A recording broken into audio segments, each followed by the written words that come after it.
everyone. Welcome to this edition of the Moss HR Minute. I'm Nicole Moss. I'm the co-founder of Moss Consulting HR Services, where we help business owners solve people, compliance, and operational challenges every single day. We're recording from Phoenix today, and I'm joined by Presley Dusenberry, our Phoenix area HR manager, who works directly with business owners across the valley. Today's guest is Russ Kimberlin, who is a CPA and the founder of Kimberlin Company out of Chandler, Arizona. Russ works with business owners on audits, financial reviews, compilations, and employee benefit plan audits to include 401k audits that many companies don't realize they need until it's urgent. Russ helps businesses understand what their numbers actually are, what stakeholders expect, and how to stay compliant as they grow. So Russ, here's how the Moss HR Minute works. We are going to ask you 5 very hard-hitting questions, okay, that business owners are dealing with right now. And for each question, you get 1 Moss minute to answer. And then after the 1 minute, we can dive in, and Presley will ask you some follow-up questions, and we'll go deeper if we need to. Are you ready? Totally. Okay, question number 1. Many business owners assume audits are only for public companies. In 1 minute, what are the most common triggers that cause a private business to suddenly need an audit? And you have 1 Moss minute. So the 2 main reasons I could think of is a loan with a bank. So Joe's tire shop, right? Joe starts a tire shop. He needs a loan from the bank. Bank says, okay, we're going to give you money. We want to see your financial statements. And by the way, we don't trust you. We want a CPA to do those financial statements. Sure. That's one reason. Bonding is the other reason. So like if you work with the government, you're doing like construction type work, you need to have your jobs bonded. And so when you do this bonding, you need financial statements to support that. So those are the 2 main reasons you do regular financial statement audits. Okay, awesome.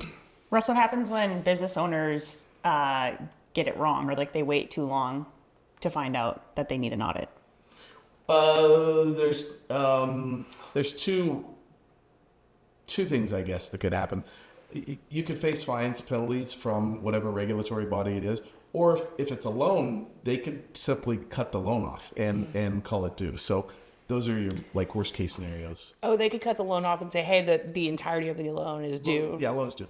And what happens? So that's actually a really important point, I think, to dive into that business owners probably don't know. What happens if that loan is due and they don't have the cash to pay it? It's called Chapter 11. Oh, really? That's what happens? They go right to bankruptcy. Yeah. Oh, well, okay. I mean, that could lead to that. That's Okay. basically what happens, yeah. That's really, I don't think that most business owners, especially, like we deal with companies that have like 500 employees or less, and I don't think that they're really thinking about that. Right. So if you get audited and the financials don't add up, the bank could recall or call the loan due. And the bank, I mean, it doesn't usually get to that point. Banks know what they're doing. I mean, when they lend money to somebody, they're seeing what's in the bank account. So they have their own checks and balances to monitor that. That's just kind of worst case. Got it. Okay. Interesting. So like from a business owner perspective, though, they hear audit, review, compilation. They assume they're all interchangeable or the same thing, or maybe they don't even know the difference. So in the 1 Moss minute, how should an owner decide which level of assurance that they would actually need? If I'm a business owner and I find out I have to provide financial statements to the bank, I'm going to fight for everything outside of an audit. The audit is the worst. I mean, the audit is where they come in and they do the most work. And if it's your first time, you really don't want to go through an audit first time. I would say review is going to be like your best case scenario to get reviewed financial statements, because you're still providing footnotes to the financial statements, statement of cash flows. You're still providing pretty much everything that you will be providing in an audit. It's just the approaches in doing that are very different on the review side. So yeah, I would always encourage a business owner to fight for a review or a compilation over an audit. And how would you fight for a review? Just make really good friends to bank. And Okay. actually, or just make sure your numbers are tight. Like make sure you're doing the right thing. You know, you've got payroll people, you've got someone in accounting that's doing billing and AP. And so I would say, don't try to do it all yourself. Make sure you've got some other people and places that'll keep you in check. Okay, got it. So Russ, a lot of growing companies don't realize that their retirement plan may require an audit. So and a lot of the time, like it's not based on doing something wrong. It's based on triggers, right? And I think that those changed in 2022 last. Yeah, 2022, 2023. Yeah, they changed from eligible participants to account balances. Yep. So in 1 Moss minute, when does a business become subject to that 401k audit? And what are the risks that come with ignoring it in 1 Moss minute? Okay, so the trigger for the 401k plan audit is 100 account balances. So if you've got balances in that plan over 100, and that means people that have left the plan and still have their money in the plan, they count as account balances, right? So the DOL makes you go through an audit every year, and that audit is due July 31st or October 15th. And so if you ignore those, you get letters, nice letters from the DOL that say, hey, we need you to get your 401k plan audit done. Awesome. Yeah, that's great. No, so, and I think that that's something that growing businesses, you think you have like an HR person who's administering the plan, right, and working with the TPA. For our viewers that don't know, TPA is third-party administrator, which is often, you'll hear names like Principal or Voya's one, Fidelity. Yeah, so they will send you this long list of things that they need, and you have to fulfill those. And it's totally normal. I think people hear the word audit and they freak out. It's fine. It's just pretty standard stuff. Sweet. Yeah. From like an HR standpoint, then where do benefit plan audits usually uncover problems first? So and I'll take like a first year audit. The majority of things that we find are delinquent contributions. So when you take money out of people's paycheck, you have a certain amount of time to get the money back into the plan. Typically on a first year audit, you'll find, Betty in payroll was on vacation. And so the money was taken from people's paychecks on Friday. It didn't get there 2 weeks later. And so that's usually the biggest thing that you see. The other thing is honoring employee elections. So employee, Joe, he elects 3% to go into his 401k plan and 2% is going in instead. It's some of those little things that usually are uncovered during an audit. There's a reason that companies under 100 account balances don't go through audits. It would be a mess. There would be a lot. So typically when you get over 100, you've got a sophisticated HR, payroll, and so those procedures hopefully are in place. And a lot of that is it's administrative, right? And so you can go back and the point of the audit through a private company like you is to fix that before it gets reported to the Department of Labor, where they really have to step in. And there's a big difference between the audits that you and your team do versus a Department of Labor audit. Can you talk about the difference between both? Yeah, absolutely. So with the Department of Labor, like if they actually come in and do an audit, they're usually pinpointing on exactly where an issue is. Whereas our requirement is, once you go over 100 account balances, they want us. It's more of a compliance type. I've always said this, that a 401k plan, like when it starts as a young, say, business owner, moving through time, your quarterback for that 401k plan should be your investment advisor. Hopefully you have a good investment advisor because they're the ones that hire us. It's not usually the client that hires us, it's the investment advisor. So a good investment advisor will find us because we are the cheapest and typically the best service. And so that's why we work so well, like with the investment advisors. I might have got off track a little bit on that one. No, that's perfect. Just the difference between it being a yearly compliance review audit that you all are doing. And I know I don't want to interchange the word review and audit because those are two different things that we just learned, but there's a yearly audit that if you have over 100 participants, and that's not employees, that's participants in the plan, that you have to go through this series of checks and balances, basically, that your team would send to a business and they check them off. And then if it goes to a Department of Labor audit, that's where it's more pinpointed and a little more serious. Yeah, absolutely. And the Department of Labor actually audits us as CPA firms as well. So we get audited. It's very random. It's like every 3 years they'll pull us and they basically audit the auditors to make sure that we are doing the right things. That's usually where they'll start. Okay, got you. And that's really, interesting. They audit the auditors. Yeah. That's why the auditors are so picky about because y'all are getting audited too, which is good. It's good. You're taking people's money out of their paychecks. That's wonderful. Yeah. You're putting it, as the You person. can't wait for the next one. When is it? I'm in one right now. It's great. What do buyers or banks kind of look at when financials aren't audit ready?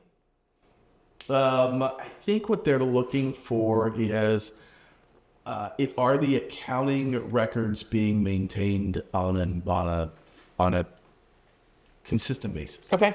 I think that's what are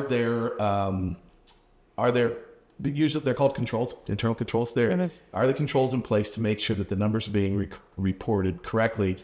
And if obviously, I think the first part about that is the fact that the audit's not getting done. That's usually what they'll step in and say, hey, we're not comfortable lending to you. Sure. Yeah. Sure, that makes sense. How do audits then and like a clean financial reporting affect a company's ability to either grow or sell maybe?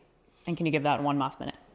To sell is like, a business owner who's really thought about, hey, I want to sell in say 5 years, and goes out and has audited financial statements for 5 years, even reviewed financial statements over a 5-year period. When they get to that into that 5 years, the ability to sell that company is so much better than even a company that's doing maybe better financially. If there's no support behind that like the support that this person has on a review or an audit financial statement, it's like night and day. Because they're gonna have to go back and do it anyway. Got it. So Russ, from the business owner perspective, what advice would you give someone who wants to stay ahead of audits, be compliant, avoid financial surprise? What's your best advice in one Moss minute? I would say take your accounting function seriously. So a lot of times business owners treat the accounting as like the second tier of the business. So we're not really going to think about it until the end of the year when taxes are due, and then we're going to throw it all together. I would say hire a good accountant that is hopefully internal. If not, hire a good bookkeeper on the outside. But the billing, the AP, the payroll, you're going to need someone for all of that. And then as you grow, if you've got that, if that's something you've taken seriously from the beginning, as you grow, growth is much easier when you do that. So yeah, that's what I would. Awesome. If someone's looking for a good bookkeeper or accountant, what are some things that would trigger or tell them that they're a good one? Are there things that they would say or things you'd see on their resume that would say that they can do these things that you're saying well? I would say if you're going to hire someone, I'd say get their references, see who they've worked with, what types of companies they've worked with. You do get a lot of people that say they can do that, and a lot of times it's just entering the numbers into QuickBooks, but not really in the right spots, if that makes sense. And so I would say check the references. Okay, cool. Excellent. And I think there's a difference between, you just made a really good point, that there's a big difference between like a data entry position that's not really an accountant or a bookkeeper, and then there's a bookkeeper who has an accounting background. They likely have a degree in accounting. I think people use the terms interchangeably, and they're really not. So that's where you have to differentiate. Yeah, and a lot of the times we see people on the payroll side. We run a lot of payroll for people, and there's a lot of crossover between HR and accounting as well. And so the reports of like where the payroll goes into the GL really matters. And we've had situations where the GL wasn't mapped from the payroll system, and that's a mess. They're either entering it manually or making mistakes, or it's mapping into the wrong place, which is an interesting issue that takes a really long time to solve once at the end of the year when you're like, oh my gosh, we got to do this thing. Yeah. So Russ, tell us about your company. What got you into starting it as a CPA, and how'd you tell us your story? Yeah. So I grew up in Flagstaff, graduated from Northern Arizona University. We started with a large firm, went to work for a local firm. I worked there for about 10 years here in Tempe.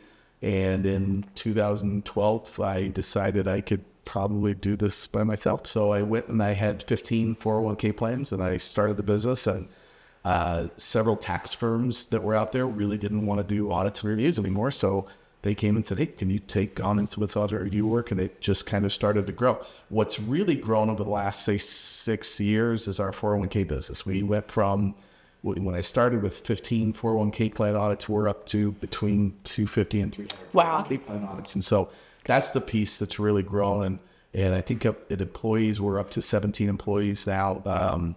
Congrats. Yeah. So that's been pretty cool to see. I think I never realized that piece would grow as much as it has. I figured it would be more the audit review compilation, and it's been more the 401k. But you do all of it. Yeah, no tax work, but yes, we're basically an audit shop. Got it. Can you talk through, for a lot of our business owners, there's this new, very cool 401k option, like pooling 401ks. Can you talk about that a little bit? Oh, yeah. So it's called PEP, right? So there's MEPs and there's PEPs. You're gonna have to stop me on this because I can go wild with this. So multiple employer plans, those are MEPs. PEPs are pooled employer plans. So, okay. The MEP option has kind of always been around. It's like kind companies, your doctors, your physicians, and they get to basically use the same 401k plan, which allows for them to save in costs. The PEP option came out about 21. So I think what I really think is that a bunch of investment advisors got together and lobbied to try to get this option put out there. And what's happening is now you've taken all these different types of companies that can now pool their 401k plan together and save on costs. So if like you've got 10 plans that are going through audits, now you get to save and it's just one audit, right? Well, so that's the good side of it. What they don't think is you take a sophisticated ABC manufacturing, right? They've got a sophisticated payroll, sophisticated HR, and then they team them with Joe's tire shop. And Joe is changing the tires and he's doing the payroll. And he's got a mess. So when you go to audit that, yeah. So now you see this whole PEP option is not necessarily the best thing. So if you're thinking about going into a PEP, you should really look at who's in that PEP before you join. Oh, they'll let you know who's already in there. I would absolutely Wow, ask okay, that that's question, cool. say, who's in this PEP before I join that? Because you've got advisors out there right now running rampant, throwing any Joe Schmo plan into this PEP. And last year, the DOL, because we called it, we had this one PEP that's a total mess. I won't take up too much time. But the DOL, I have really good relationships there. When they're auditing you, you should make really good relationships with them. So I asked him, I said, hey, this is kind of what I'm seeing on these PEPs. What are you saying? Last year, we had a 45% rejection rate on 5,500s. Oh, no. On PEPs. That's So crazy. That's just kind of something to think about. 45%? Yeah. Oh, yeah. They don't file timely. They're not typically ready until the September, October timeframe. So And they're due late. October 15th. So we're trying to figure out the kinks right now with them. I think there is a space for them going forward. But right now, it's a bit of a mess. Interesting. So that's really important to know that business owners can be like, who's in my pool? What kind of companies? And they can do their own research. Honestly, if I'm a business owner and I've created something and it's working really well, I don't want to be teamed up with someone else. Let me keep my plan standalone. Is there a time when you would recommend a PEP, like if they only have a couple employees, or is there a time that it would be advantageous, even though you could get in with Joe Schmo? If you did only have like a couple of employees and you were teamed up with a bunch of other, but remember, once that plan goes over 100 account balances, you're subject to an audit. Yeah. So a startup business, like I said before, Why do it? there's a reason plans under 100 account balances don't go through audits. They would be a mess. Yeah. Interesting. So yeah, if you're under 100 account balances, and a lot of companies know, like, we likely will not have 100 employees, right? A lot of companies know that they likely won't have 100 employees. So to go into a pool automatically puts you in that pool that you have to get audited, so that you may not need to. Right. Interesting. That's because but these guys are really pushing the pools. Oh yeah. There's two types. There's some investment advisors that are gung ho on pooled employer plans, and then there's some that aren't. And the ones that even are gung ho on PEPs are still being denied from business owners. They're like, hey, we want to stay separate. Like so you're still going to have that separate, 401k plans where they don't want to go in there.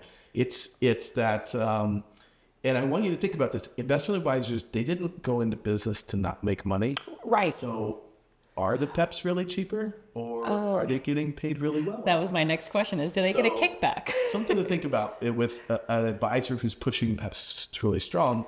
What's the ulterior motive? Well, Right, because if they have a guy that they're running a 401k for that has 15 employees, they wouldn't have to go through that, but now they do.